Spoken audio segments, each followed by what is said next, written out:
সম্মানিত ভিউয়ার্স, কাছে ও দূরের বন্ধুগণ, আমরা আজ যে মশালাটি নিয়ে আলোচনা করব সেটি হলো, অনেক মানুষ দেখা যায় যখন একামত চলে তখন প্রচুর পরিমাণে কথাবার্তা বলতে থাকে, একামতটাকে গুরুত্ব মনে করে না।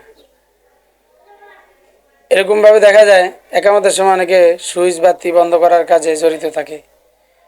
তো এইভাবে একামতের সময় কাজগুলো করা শরীয়ত সম্মত কিনা? প্রশ্নগৃহীত মাসালার উত্তর হলো, একামতের সময় কেউ যদি সামান্য কোনো কথাবার্তা জরুরি প্রয়োজনে বলে তাহলে সমস্যা নেই, ওই একামতেই নামাজ সহি হয়ে যাবে। কিন্তু কেউ যদি একামতের সময় দীর্ঘ কথা বলে তাহলে সেক্ষেত্রে পুনরায় আবার একামত দেওয়া জরুরি। এই জন্য আমরা কাছে ও দূরের সকল ইমানদার তাওহীদি জনতাকে বলবো যে একামত যখন দেয় আমরা চেষ্টা করব চুপ থাকা এবং একামতের শব্দগুলো যে বলে সেগুলার উত্তর দেওয়া।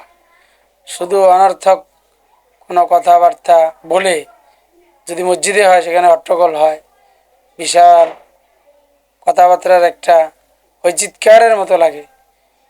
তাই আসুন আমরা একামতের সময় এই ধরনের কথাবার্তা বলা থেকে বিরত থেকে, এ ধরনের কাজকে পরিহার করে ইসলাম যেটা সমর্থন করে, ইসলামের সৌন্দর্য যেটা লালন করে, ওইভাবে কাজ করার,